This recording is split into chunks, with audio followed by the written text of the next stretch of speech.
All right. Welcome back, Bobcat fans. Thanks for joining us on another episode of the. What are you smiling over there?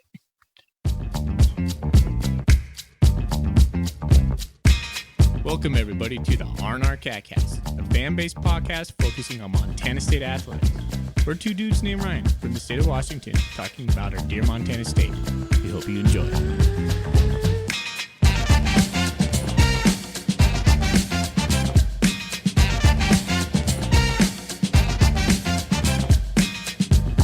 All right, welcome back, Bobcat fans. Thanks for joining us on another episode of the R&R CatCast. I'm one of your hosts, Ryan Foley.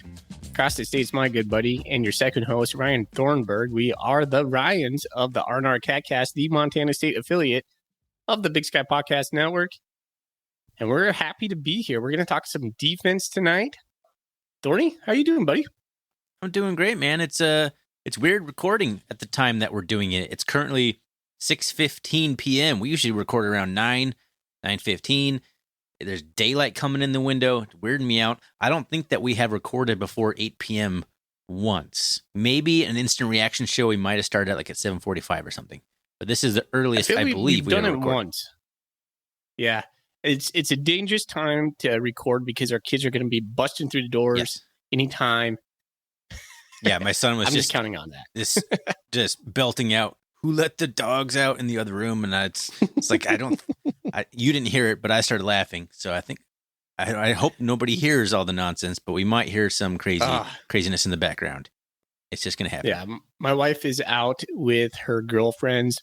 She had like I don't know, they're getting together at a restaurant doing happy hour or something like that. And I was like, okay, I can record. Fingers crossed. Hopefully this works out. So good luck. Here's to that, man. All right. Yeah, we're going to talk about the defense. The depth chart coming out. Well, I mean, the same depth chart that really we've been talking about, but we'll go through some position battles, who's coming up. Yeah. And any news we have as far as the defensive side of the ball goes is second part to our offensive episode we put out last week. So I was looking forward to this, man. Defensive side of the ball, there's a lot of players coming up. It feels like, Ryan, that we have like a whole new team. Like, I was just thinking about this the other day. Like, we lost so many good players. The identity of this team has yet to be forged. And everything I'm hearing out of Bobcat camp, Bozeman land, is like these guys are just chomping at the bit to prove it. Yeah.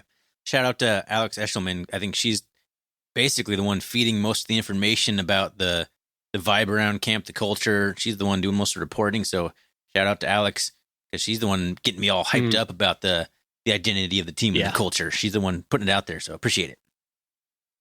Yeah, right on. But first, like always, dude, let's talk about what's in our golden coolies. It's not too early. It's still okay to be cracking beers here. So, geez, sorry. What's in your golden coolie? All right, I have the Barley Ridge Nut Brown Ale from Bitter Root Brewing down in Hamilton, which apparently, according to the website, is gluten reduced, always delicious. You know, I like the first couple sips I've had. The more I get into it, I'm kind of tasting kind of the off flavor from the barley and all that stuff. So I don't know. It's okay. I probably wouldn't buy it again. I don't hate it. I'll be happy enough to finish it, but I'm not. It's got a little tang to it that I don't really appreciate.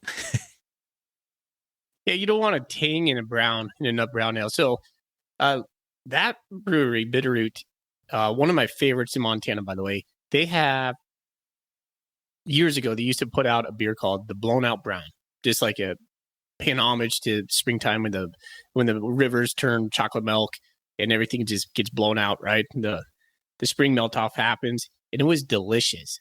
And then they stopped making that, and I think they went to what you're drinking right now. And I've had one of those, and the recipe wasn't the same. Yeah, you're not a huge fan of it either? No. Because I know you and I both are agreement that browns are delicious, but yeah, I'm not. I don't know. Yes. It's not the best one. I mean, I'd rather just go for like a Fat Tire, probably. We're going just for brown stuff. Or oh man, how can you pass up a Moose Drool? Moose Drool, like the ultimate brown. Or what's the other one? What's that real famous mass-produced brown? Newcastle. Newcastle, that's the one. Yeah. So sorry, Bitterroot, if you're listening for any reason. I don't know why you would be. but not my Harry Brown. I'm not usually too critical of beers on here, but this one's just I'm not feeling it. It was because earlier in the night, and my senses are more awake, and I'm being more judgmental. What do you got over there, Foley? I can't wait to one of these days where we have like cracked a beer on the episode and be like, oh, that's bad. That's bad. It's like just spit into your microphone. That'd take a pretty bad beer. I guess got to power through it. Yeah. Tony, I got one because of you today, bro. I was at the grocery store and I had something in my cart already. I was excited for it. I was like, I'm not going to go with Rainier. I was putting some effort into it. I was pushing my cart down the aisle. I forgot you've been drinking nothing but the something. Belgrade Coronas. Yes, pretty much, right? And I got something from Scuttlebutt, and that's over in Everett. That's Scuttlebutt has some good ones. What'd you pick? Yeah, their Amber Ale. Their Amber's really good. Amber Ale. Yeah, I've never seen it. This was the first time. It's bright red can. Obviously, it caught my eye. Striking. Delicious. Yeah, I really like it. Yeah. It's not as good as the Perry Street Amber, which is probably like top 3 beer in my book. At this point, I have a crowler of that given to me.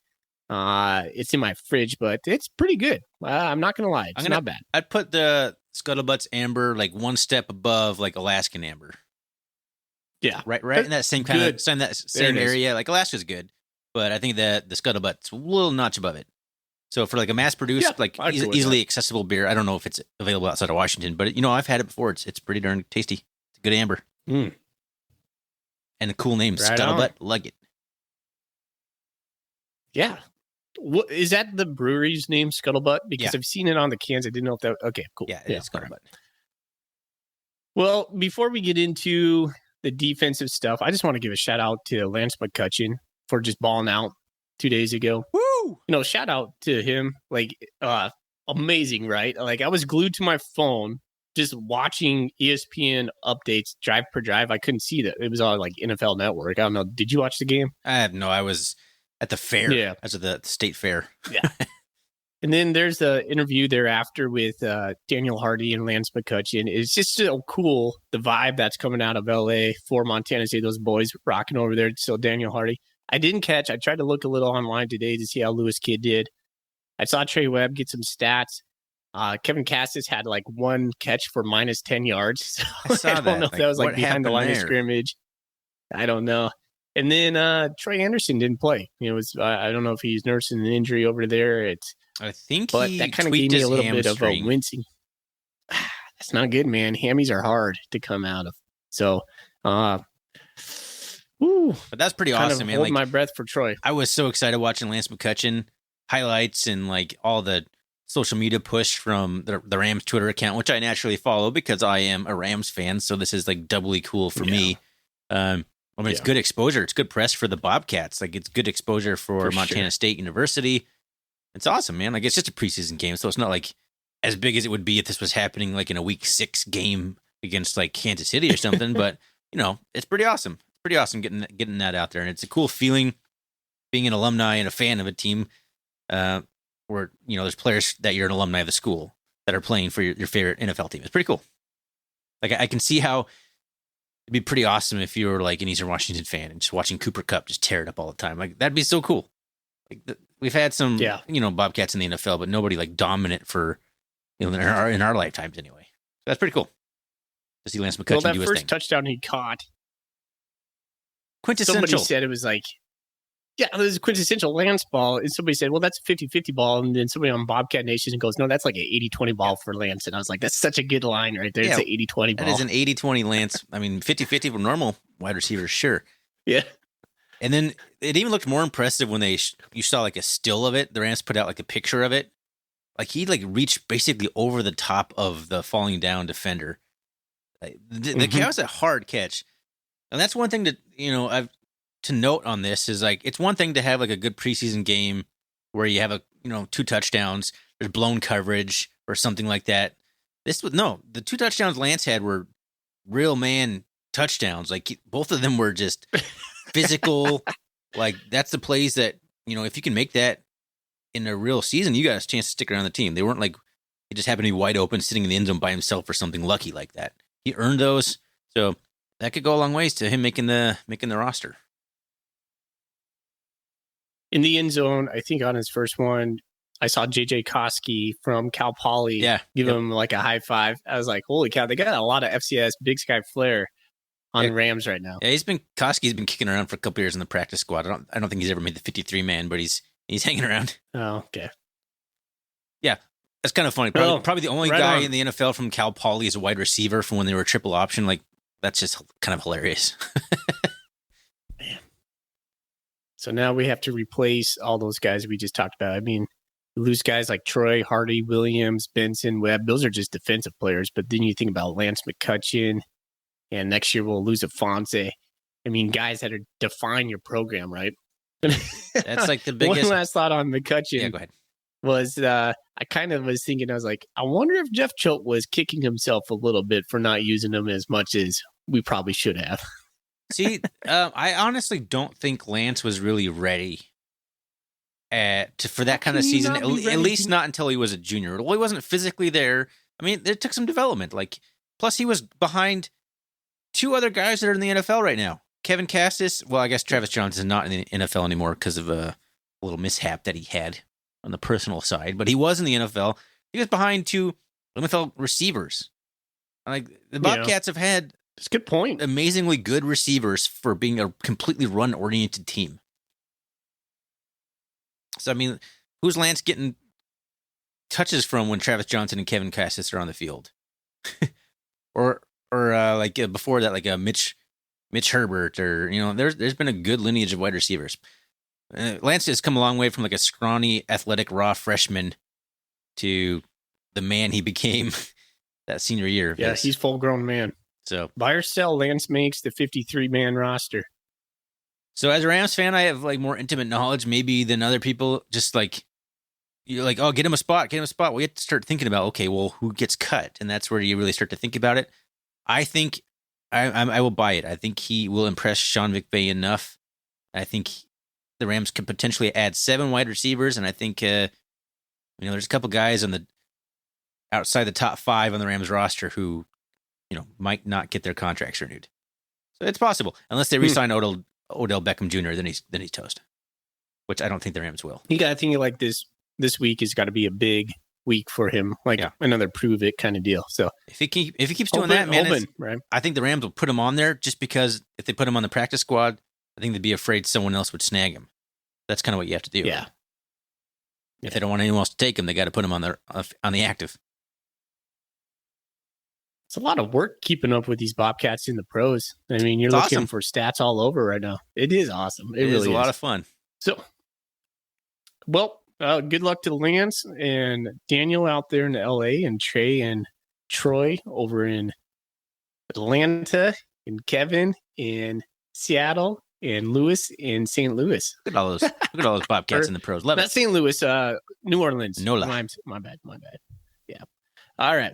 Well, let's get into meat and potatoes of this. Let's talk defense, man. So last year we had I probably should research this, but I think we were probably the best. No, the Grizzlies were the best defense in the Big Sky, but I think we were probably maybe just slightly there behind. How do you want to quantify the best defense?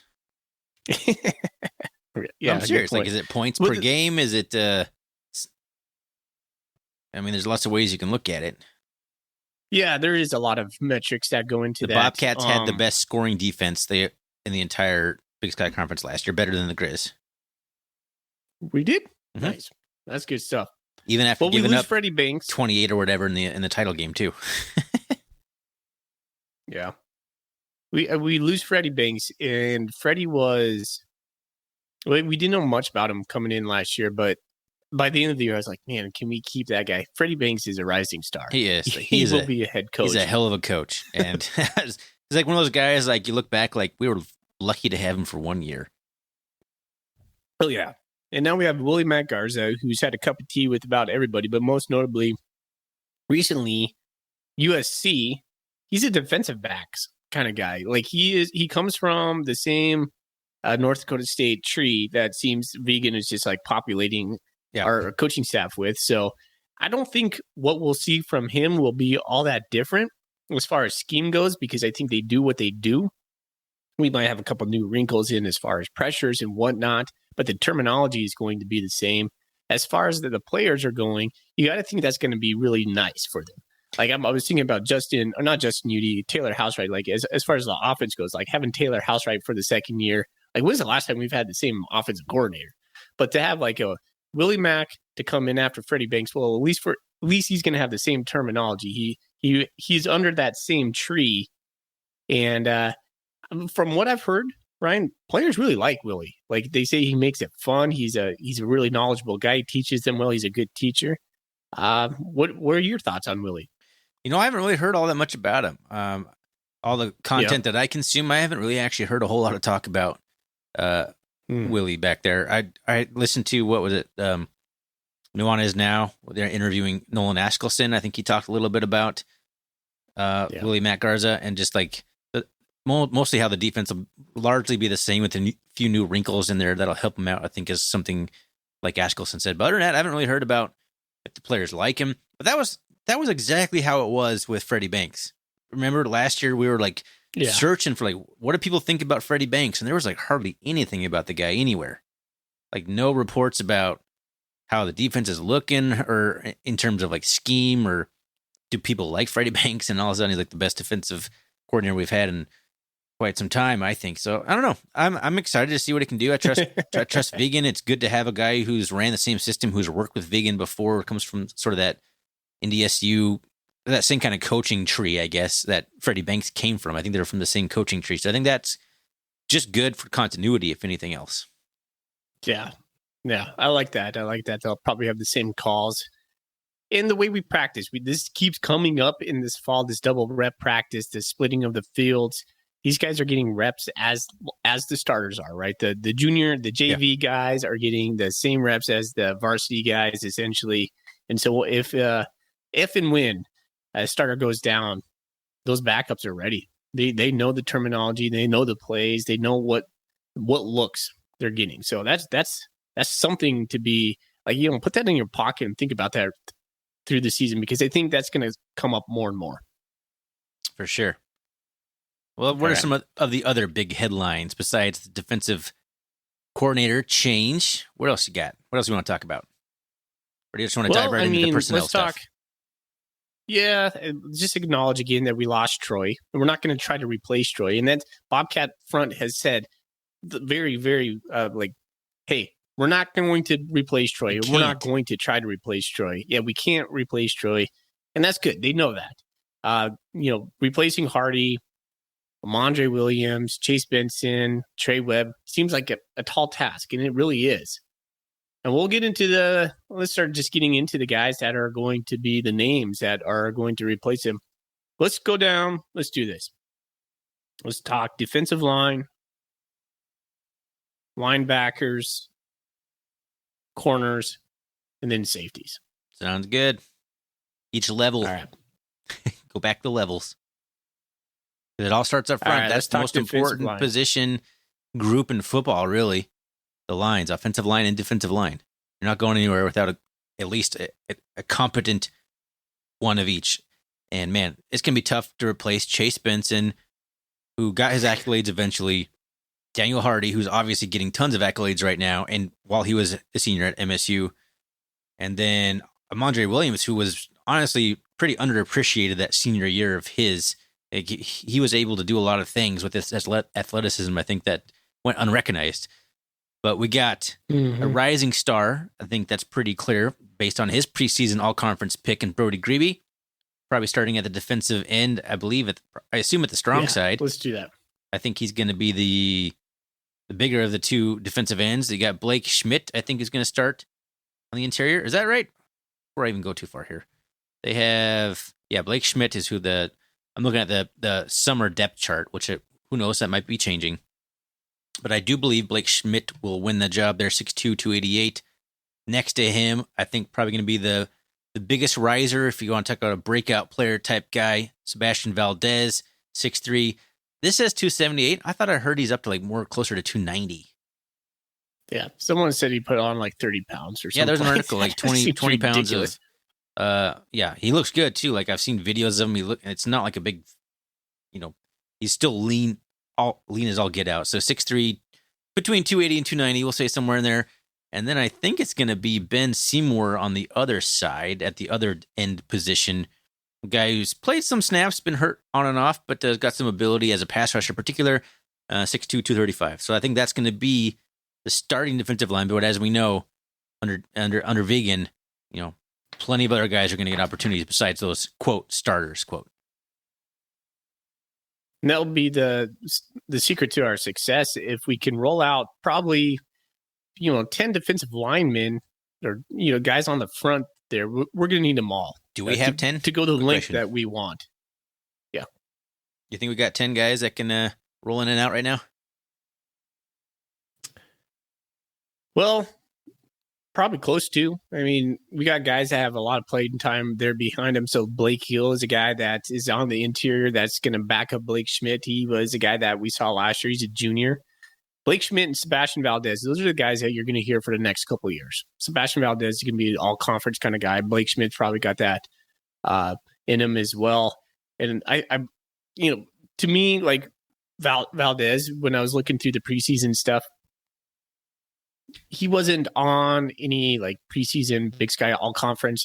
To me, he probably will be, though. I think he will be. Like at the end of the year, yeah, he's going to be first team, second team. Who knows? He's got that kind of potential. Yeah, I think so, Ryan. I think Zach Black is another guy that they're really high on right now, and he's put on a lot of good weight. We hear he's mean. He's got a mean streak. He's fierce. He's tough. That's a guy that I was listening to Coulter's breakdown on all the players. He spent a good minute talking about him. And, when Coulter's got some news on a guy, that's pretty good stuff right there. So I'm excited to see what Zach Black can do. Yeah, I think we got about 10 guys. Yeah, Zach Black's listed at 260. I think I've heard he's up higher too. No. But, yeah. I mean, Dan Ogden, prime example. Dan Ogden only played at 270. right? Yeah, Choo-Choo Dan Ogden. He wasn't a real big guy. He was about 6'2", 6'1", little bowling ball guy.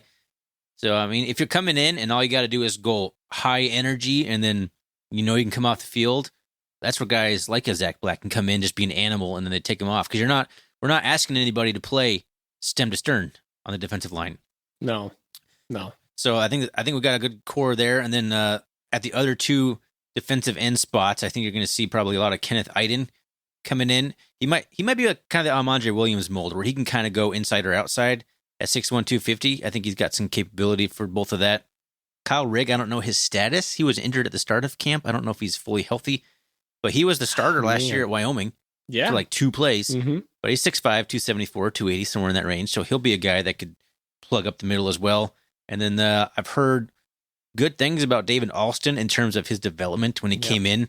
He was just a guy that was just getting blown off the ball. And for a guy who transferred from Nebraska, he's got that body you want, but he just, he wasn't coached up yet. And I think he's made a lot of strides, and I think he's going to guy it can contribute. So that's 9 guys we're talking about right there. And then the other guy who's been in the program for quite a while, you kind of forget about him, is where did it go? Oh my gosh, this is good podcast right now. I had him written down. There's one more guy that's kind of like the Ben Seymour, who's been there for a while. There's a guy named Devin Slaughter. Yeah, Slaughter is an interesting story. I don't know anything about that guy. He was a military guy. So his clock hasn't started. I think he walked on. He walked on to Oregon State, I think, and then I don't know if he quit school and then went into the Army or something, and now he's 26-year-old sophomore or something like that because it paused his eligibility. I don't know. He's a big dude, big strong dude. The guy I'm thinking of is Tyson Regenball, is who I was trying to get around to saying. So he's a guy that's been hurt. I think he's been there since 2018 or 19. He's been in the program a while at this point. He's a JC guy. So there you go. I think there's 10 guys that can contribute right away that we can rely on. So I think the defensive line is deep. Are they going to be as good as last year? It's hard to think that they will be. But if last year was a 10 out of 10, I think this defensive line has a capability of being of an 8.5 or a 9 out of 10, which is still very good. No, man, yeah. I mean, it's tons of young guys coming up, guys that are hungry to prove themselves. I like it, Ryan. The more and more I look at this defense, the more and more I look at the Bobcats in general, like we lose the star power, that's for sure. But I'm seeing up in the ranks that all these guys are coming up. Just names, I'm like, yeah, that guy's going to prove himself. Like, I'm looking at this defense. We got probably two guys that are all conference, Brody Grebe and Seabass, right? Yep. Yeah, I mean, we're going to hear like before in a couple of years. Well, Zach Black, Blake Schmidt, all these guys are just going to be all conference kind of guys that are just going to be dudes, and that's what it's going to take. Like, my eyes were literally open when we went to the national championship and I watched North Dakota State a lot. Specifically, looking at those lines, you're like, yeah, they don't have anybody like outstanding, like or bigger than we do, but they just got dudes and dudes and dudes that look just like that and perform like that. And we're starting to build our depth. I like that, man. I agree. My only concern on this defensive line, I guess, is their run stopping ability. I think we're going to be good at getting after the passer. Roby, I think, will be one of the pass rushing ends. Ben Seymour, that's kind of what he does. I'm a little bit worried about containing the run. But that's my only real concern with him, I guess, is just kind of getting blown off the line in terms of like power running football, which of course bodes really poorly if we end up playing the Bison again. But they have a lot of season to develop in that regard. Yeah, and maybe we might use the linebackers a little bit different as well. We might plug some gaps right there and rush those guys a little bit more. I don't know. Or bring Ty Okada up for run support, which he is very good at. We just haven't had to do a whole lot of, but he's very good at that. So I mean, there's things you can do if that is the case, but maybe it's not the case. Like, this is me as a fan, not in camp, not watching practice. It's complete speculation. Looking at, let's be honest, speculation weights that are probably inaccurate. They always are. So who knows? Who knows what it's really like out there? But the double rep thing, I think, is what's going to really pay dividends. And these guys are like, COVID young too. If we're talking about the offensive line being COVID young, these guys have all been in the program for a few years. Coach Vegan's son is playing defensive line. Yep, that's cool. I don't think he's in the top 10 rotation, not yet. He's 200 pounds. he's got a ways to go there. Yeah. Feed that kid some hard-boiled eggs. Let's go. All right. Put him in the swag and don't let him come out. Hey, buy or sell question, since we're right here. Ooh. I know we had one on the website that's perfect for this. I pulled it. I don't have it up in front of me, but there's buy or sell about the defensive line having more sacks than they did last year. Right? Ooh, yeah, Technocat. Buy or sell, our defensive line will have more sacks than last year. So defensive line. And let's just assume this is regular season, because it's not fair to assume they'll make it to the national championship again. So let's say regular season. I'll probably sell that. I don't think they'll have as many. Yeah, that's kind of what I was leaning to. It's hard to replace that explosiveness from Daniel Hardy. Yes. Although Brody Grebe might have that. He might develop into that. He is like Troy Anderson, like light, right? He's got the same kind of background and like all state in every single sport, and everything he touches turns to gold. I mean, he's that kind of athlete. So maybe he's got it in him too. Why not? Yeah. And if those other three guys are doing their job, then I mean, Ben Seymour, he's a pass rush guy. Like, if those other guys are eating up 4 blocks, you put Ben Seymour in one-on-one with guy, he's going to win some of those battles. It's possible. Mm-hmm. Yeah, you're not wrong. You're not wrong. It's going to be close. Like, I would say to Technocat's buy or sell, like, if it's not, like, it's not going to be drastically. Like, if we're under, if we're over, it's not. I think it's going to be close. We go like stocked, like Wall Street here, buy, sell, or hold. And hold means it's going to be exactly the same. I like it. Let's adopt that. I like that. I'm holding. Right on. I don't know how many sacks we had last year, but I'm going to hold. Hold. All right. Let's talk about our linebackers. Yeah, let's talk about the linebackers. Go ahead. I was looking at stats. We lost the best Bobcat that ever lived, Troy Anderson. Oh, my gosh. Please retire his number. Sidebar. Right? They need to. That's That should be I don't care if it doesn't make any sense. The guy is like the most bobcattiest bobcat of our lifetime. Bobcat. Like, what else do you need? He didn't win a national championship. That's like his only thing he didn't do. But he played The one. bobcattiest bobcat. Well, the barley beer may not taste brother. really good, but it's it's doing what beer should. So Yeah, it's like loosening the 7%. All right. So we have some returning letterman, Nolan Askelson, who I thought he got injured in like Wyoming last year. Yeah, I think he but did. I think I might be wrong. I think he did. Okay. you're Wyoming or somewhere there close thereafter. You and I were talking about Nolan last year. We're like, Nolan's a little faster to the ball than Troy is. Troy was kind of having his bearings set a little bit different last year as he was transitioning yet again to a different position. Nolan was playing lights out early on in the season. If you're Man, talking he was a like dude. how good they were as just actual like productive linebackers, like Troy was probably third at the beginning of the season. Like Callahan O'Reilly and Yeah. Nolan Askelson are probably better linebackers at that time than Troy, based on just their Okay. experience and their actually like production. Well, so Callahan O'Reilly's the starting will. Nolan's backing him up. Callahan O'Reilly deserves everything he's got. We hear he's like a coach on the field. He's just like that old salty veteran that, he's not going to be Troy. And I don't want to sit here and compare our linebackers to Troy. Let's just put that in the review and just call Callahan who he is. I've always kind of thought Callahan's been kind of slow foot, but he's proven me wrong a What? little bit. He's tough. I don't think He's Callahan's tough, slow but at all. I've never thought him.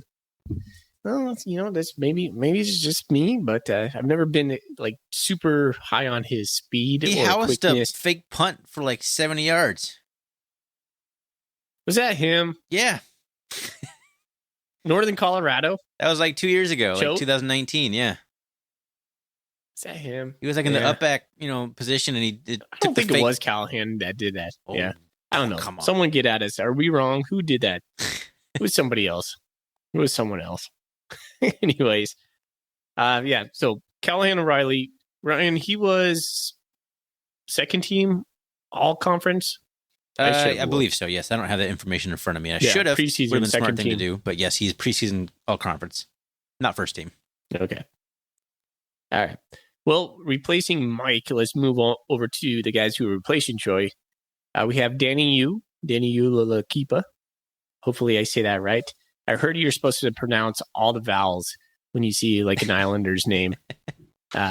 So if that's the case, I pronounced it wrong. I'm sorry, Danny. Danny's been kind of a guy, like social media likes to put Danny out there. The Instagram, the Twitter. Yeah, I mean, he's a good looking dude. So he's a charismatic guy. And I haven't seen him play a lot of football. So I'm like, we hear good things about Danny U, but like, He's I hurt. can't tell isn't you he? how much I've seen him. Danny? Yeah, I don't think he's practicing right now.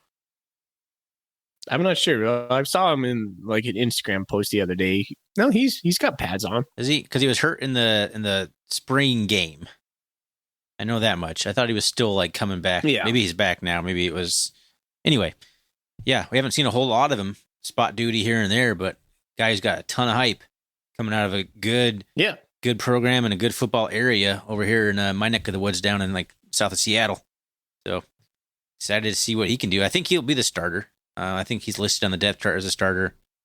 I mean, Mac Johnson, I think, will push him. Alex Johnson. Where did I get Mac Alex. at? Alex Johnson from Helena High? Question mark? I should know these things. I have the roster in front of me. Maybe I should click over to it and look at it. He's a math major. Yeah, That's Helena. pretty cool. Yeah, Helena High. There you go. 6'3", 207. He's going to push him, but I think it's going to be Danny Yu. But I also think it's going to probably be a little bit of a committee situation, kind of, dependent on the situation. I think Callahan will be there the whole time, and they might kind of rotate the other spot a little bit. But I honestly think the linebacker group's going to be great. Like it's impossible to replace Troy, and they know that. And like you said, they've talked about that. They're not trying to. That would be foolish to try to do that. To basically like have one guy bail out the defense, because let's be honest, Troy did bail out the defense from time to time. The defense would have been good regardless, but There's a couple touchdowns here and there that Troy Anderson single-handedly saved with his insane athleticism. I think they're going to be very good. I think they're good tacklers. They're sure tacklers. I think they have enough speed, more speed than you probably think, especially more speed than you probably think fully because you think Callahan's slow. Yeah. I think it's going to be a good group, man. I'm excited to see it, to see what they can do, to see the progress of some of the guys who've been waiting their turn behind. I don't think Callahan's necessarily slow. I just don't think he's fast. So, anyways, if you're not fast, you're slow. It's a young group. Like our linebackers are a young group. All the guys behind them. Hey, let's besides Jory Choate, who's somehow a senior, we have Jace Fitzgerald and Neil Daly and McCade O'Reilly, Callahan's brother. There you go. Yep. Ryan Cray. So, Jason anyways, Fitzgerald, a lot of guys, younger brother. Yep, a lot of guys coming up through the ranks. A lot of unproven guys. Like, yeah, you said it right. I'm really interested in this Danny Yu guy. Like you said, he's got a lot of hype. Now he's just got to deliver. I want to see him lay the wood out there. Come on now. Interestingly enough, I'm looking at the roster. They got Kenneth Iden listed at linebacker on the roster. Really? Yeah. Interesting. Pretty sure he's defensive end. That's probably could be kind of that the old Buck type hybrid spot. We don't play that though. We don't, but I'm saying like he could be a kind of a hybrid guy where they're going to ask him to do a couple things. But yeah, we don't really do that anymore. So we'll see. Got it. All right. But he's listed. Let's talk nickel. Well, there is only one guy to talk about, nickel. The Ty Okada stud. One of the biggest. Man, I feel so bad. One of the biggest body transformations you'll see in college. Ty Okada and Kevin Cassis is in this boat as well. Just guys that came in just like his bean poles. Now they're just complete. Like Ty Okada is yoked. He is, man. And I interviewed him and I pushed the wrong button on our little thing that we ordered. We would have some audio at this point. This would be perfect segue to play some Ty Okada interview, but you know what happens, man. We're not professionals. He's so polished, man. He's so polished in his answers and all the fun stuff that I asked him. He had all those right answers, just like he does every time he goes on the media. So yeah, Ty Okada. I think Ty Okada is the ultimate leader on this team. He is the voice. When it comes down to the dudes in the clubhouse, Ty Okada's he's up there. No, for sure. I have zero questions or reservations about Ty Okada. I think he's first team all-conference caliber.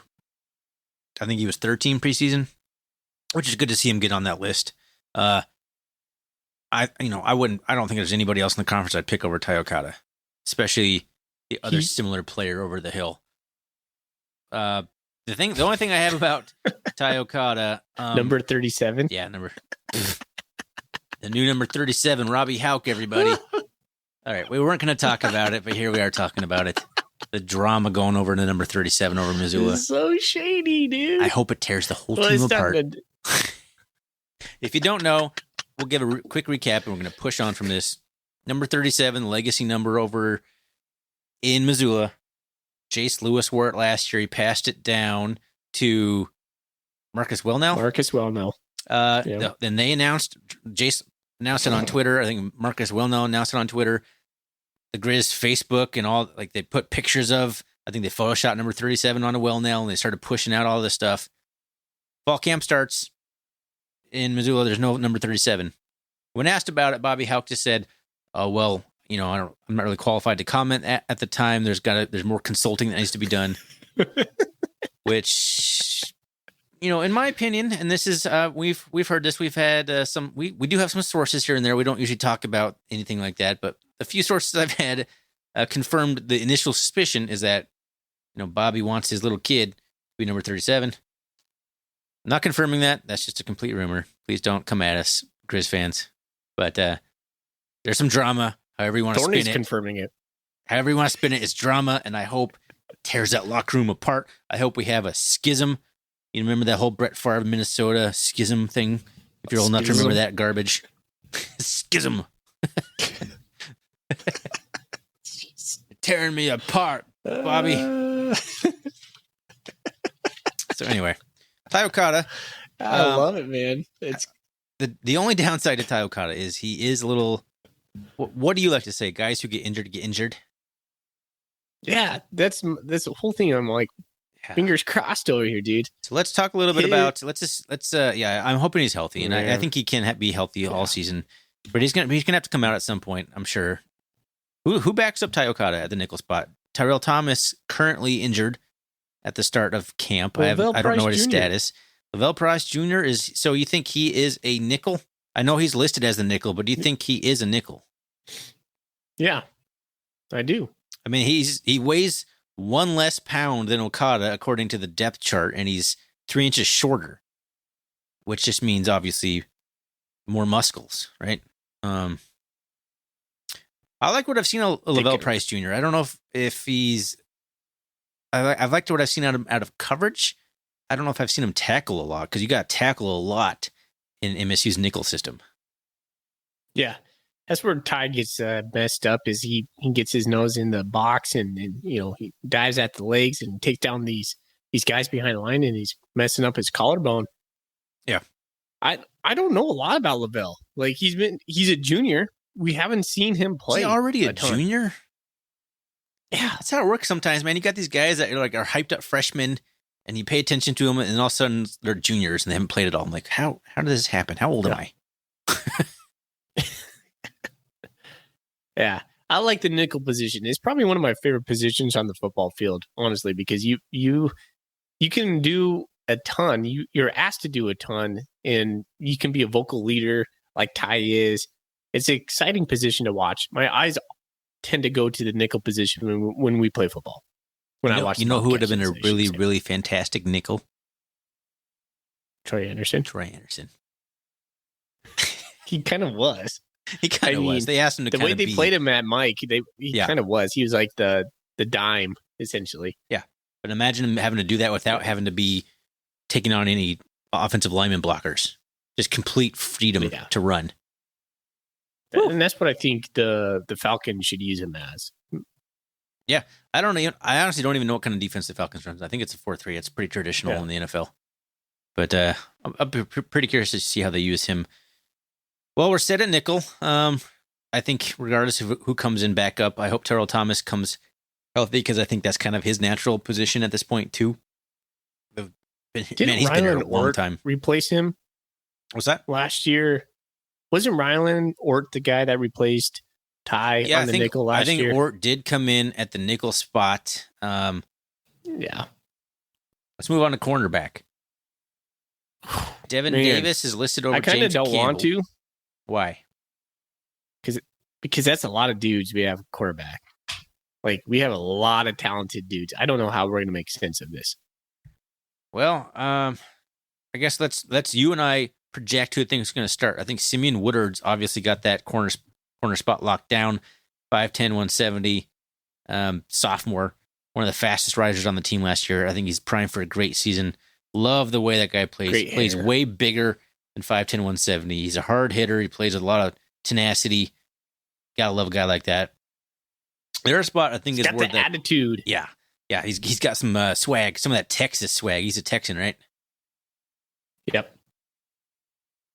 All right. So the other spot's the part that's a little bit more open, and I'm a little surprised. I was surprised to see who do they have listed over James Campbell, senior, converted. Devin Davis. Yeah, Devin Davis. The guy, good size, 6'1", 197, freshman, but he hasn't really played at all. And James Campbell played last year, and I thought he played pretty well at cornerback. So they're both 6'1". Davis has got 24 pounds on him, but Campbell's a speedster, and I think he transitioned naturally to cornerback. So I was a little surprised. But what do you think about that position opposite of Woodard?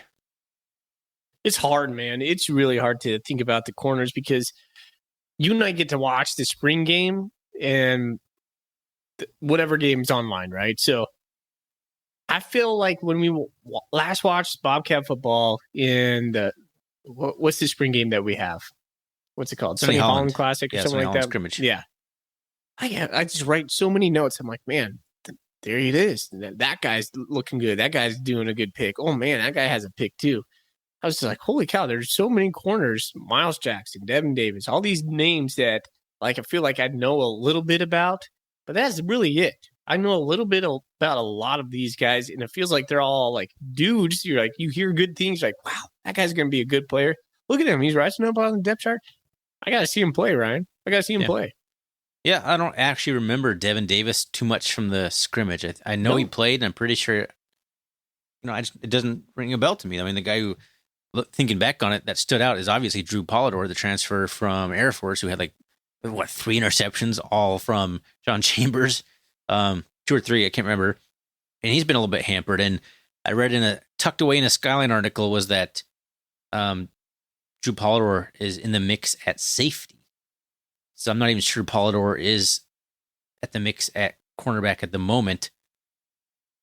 I think what you said, though, is a testament to how deep the whole room is. Yeah. You got a bunch of guys that you can't really identify, but they all are effective. It's kind of like the defensive line. Like, it's just rotation of talented guys, and maybe outside of Woodard, maybe none of them are all conference type guys, but they're all like right there. And it just goes like 4 or 5 deep, which is, a good place to be. The cornerback's a hard place to recruit. And as the Big Sky Conference kind of almost transitions to more of a running back conference, like it's not as pass happy as it used to be. So that's an interesting conversation for later, I guess. But I like this group, man. I like the cornerbacks. I think no matter who you roll out there, I'm feeling good. I don't think there's any weak point. I think you can go 6 weak point. You can go 6 cornerbacks and feel pretty good about any one of them. What are you laughing at? The name that I've heard from Willie Mack is Takari Carr, a freshman for us. He might be one of the guys, a true freshman that might be getting some playing time. So Compton, there's California. a name that you should watch out for as well. So yeah, Cade Cutler, another guy from Phillipsburg, man. We've heard a lot of good things about him too, I think. So I'm going to put on the hot take chain right now. I got a chain that you can't see. I'm going to put it. I think Montana State secondary is the best secondary in the Big Sky Conference. That is a bold claim. I think the Grizz have a pretty good secondary. I think Justin Ford's legit. Not jokes aside, I think Hauka's a solid run support safety. If you want a guy who can do it all, Hauck's not your guy. But if you want a guy who can come up and stick his nose in the pile, Hauck's your man, which is a perfect fit for the Grizz. I think we're right up there, though. I think this is a very good group. I like the safeties, which we're going to get to in a minute. I really like it. I really like the secondary. I think it's going to be potentially better than it was last year. Yeah. And we have a guy in the NFL right a lot with Trey Webb. As long as we can replace somewhat of Trey Webb's production and skill set, we will be very, very good. Yeah, it's the only starter we lost. We have Willie Matt Garza as our defensive backs coach, and Brian Shepard, who's the first season at MSU. That's right. Willie Mack is like he's like a defensive back savant. So got a lot of good coaching back there, man. So I'm excited. Willie Matt Garza might be the most experienced defensive coordinator we've ever hired. Yeah.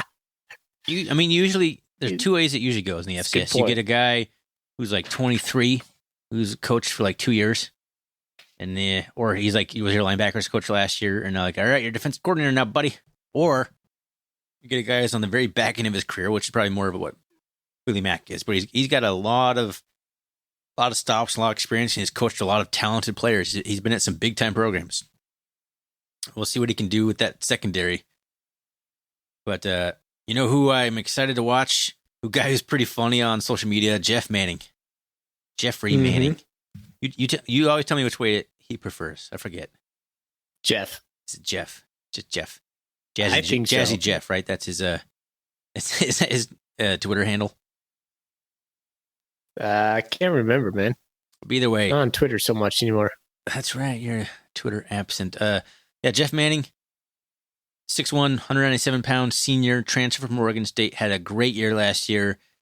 I think he's very good in pass coverage. He's a guy who could probably stick his nose in a little bit more. I know, especially was it Manning who just completely whiffed against Tucker Kraft, like just wanted none of that smoke in the South Dakota State game? Was that Manning?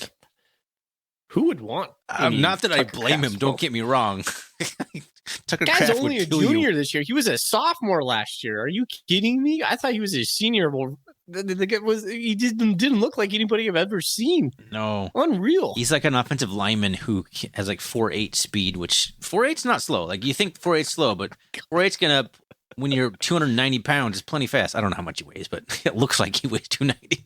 Oh wow, That's probably exaggerating. Tucker Kraft is unreal. But anyway, Anyways. Jeff Manning is all conference safety material. I'm very comfortable in that spot. The other spot is the part where we're a little bit more open for competition. I think Rylan Ort was going to be the starter. He is allegedly suspended, I guess. Foley doesn't believe me. And honestly, now I'm even questioning myself. I'm pretty sure he's suspended. I think Reddy Short's probably going to be the starter day one, though, against McNeese State. Yeah. Reddy Short transferred from Arizona, went to the same high school as Manning. And he's friends with Manning. Yeah, they're buddies. Those two are boys. So they're a couple of seniors. I think Short's a grad transfer. I'm hoping that he kind of came here with little fanfare. I'm kind of hoping it's a very similar situation to Trey Webb. Trey Webb, I think, had a lot more experience when he came from San Diego State. Like he was like all conference honorable mention the previous year, so he did have a lot more, stats and better resume. Yeah. But Short's kind of in that same boat, so I think he's probably going to be the guy that ends up starting because Eric Zambrano transferred out, he left the team for personal reasons, I believe is what happened there.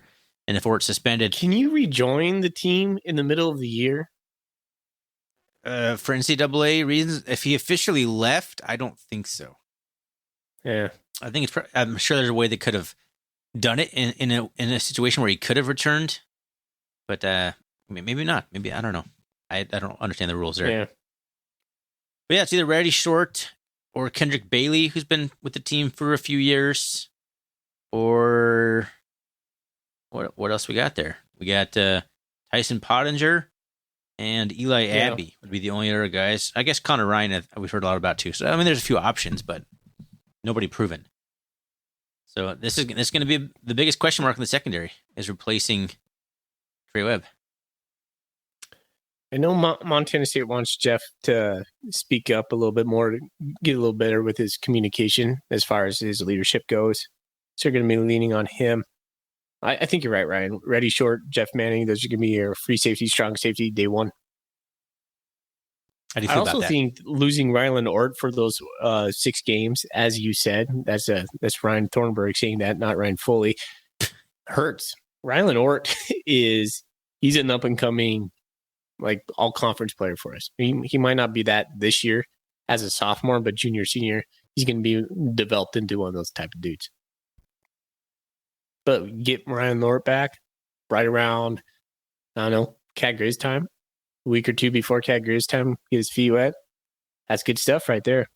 Tucked into a Skyline Sports article dated August 10th, roster continues to evolve for Bobcats entering Vigen's second season. Tucked way at the bottom, Reddy Short, a 6'1", 195-pound graduate transfer from Arizona, is expected to be a front-runner to start at safety with junior Rylan Ort ineligible for the first half of the 2022 season. There you go. First half is at least 5. Says Ryan Thornburg. Ryan Thornburg quoting Coulter Nuanez. The only other thing I would say about the safety group, I've heard really good things about Tyson Pottinger. Yeah. He's from, where is he from, Ryan? I want to say Idaho off the top of my head. Yeah, Coeur d'Alene. Yep. You're right. I heard he's a tough guy, moves well, fast, instinctual. So I'm looking forward to seeing him.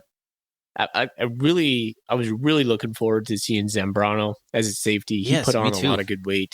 He was going to be a family tragedy. Yeah. So I feel bad for him, but yeah, I was really looking forward to see Eric back there. Yeah. I'm hoping whatever happened, Zambrano was able to come back. I'm sure there's a spot open for him. But life comes first before football. So for sure. Thoughts to whatever is going on in Zambrano's life. But I was excited to see him play, but I think we got some guys who can step up in the meantime. All right, man. Well, overall, how do you feel about the defense? You think it's going to be a step up or step down? You got something else? I'm sorry. Go ahead. I don't mean to put a cap on it. I was going to give a buy or sell from Cat Attack. Buy or sell Thorny. our defense averages at least one interception per game. I will buy that. That's insane, but I'll buy it. Yeah, That's only 11 a tough one. interceptions That's on the gonna be season, man. close.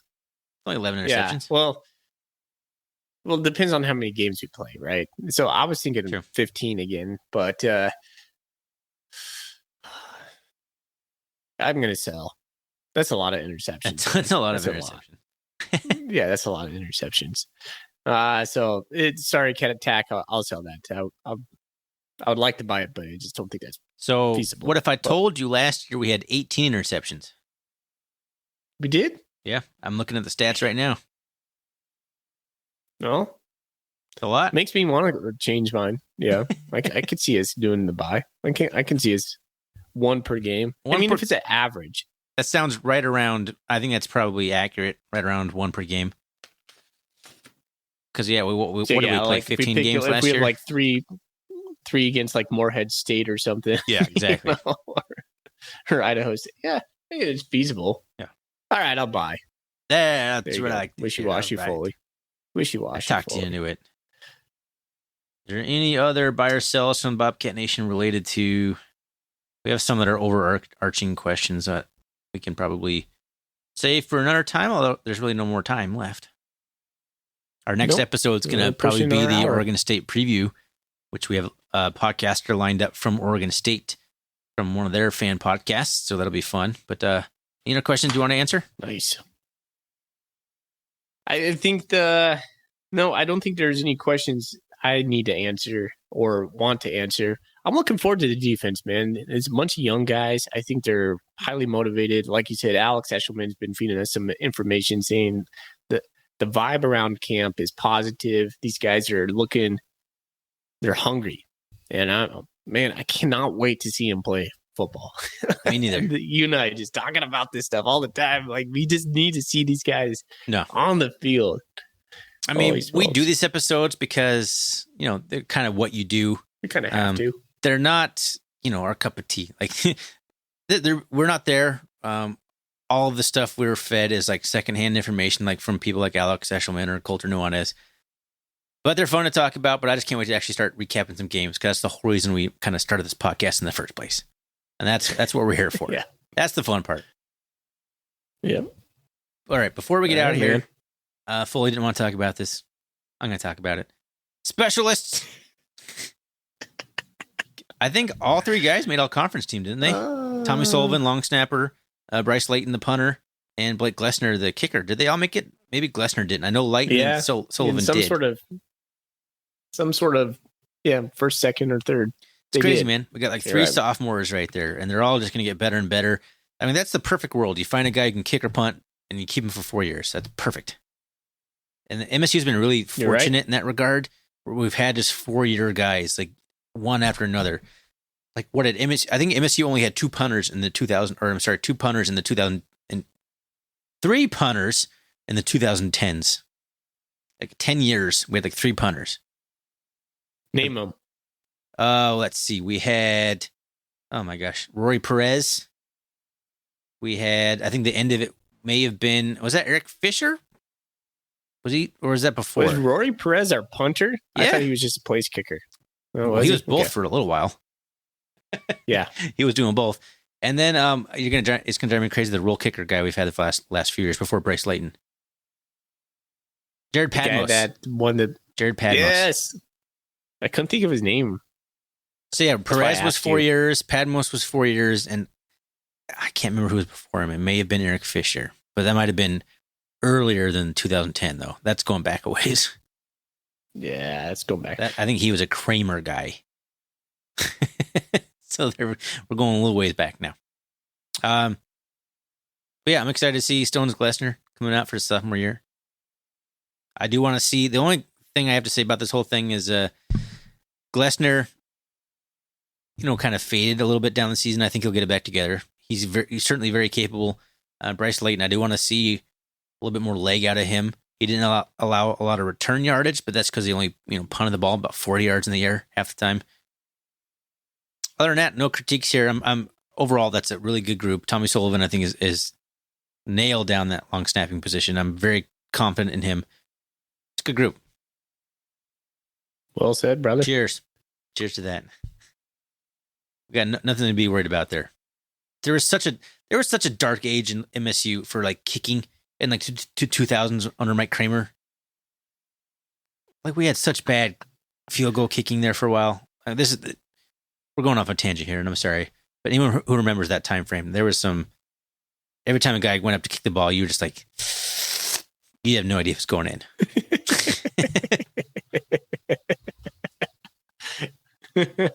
All right, let's end this episode, brother. Let's do it. You want to get out of here right now? Yeah, I do. Okay. We're done. All right. Well, thanks to everyone for listening. This is our last preseason episode. Besides, it is our last preseason episode. We're going to, Foley's over there fist pumping because he's done talking about who's starting what, who's going to do what. He wants to see some actual football, and I agree with him. Yes. Next one will be Oregon Come State. on. We do have someone lined up for Oregon State. Like I said, we have someone lined up to come and help us talk about McNeese State.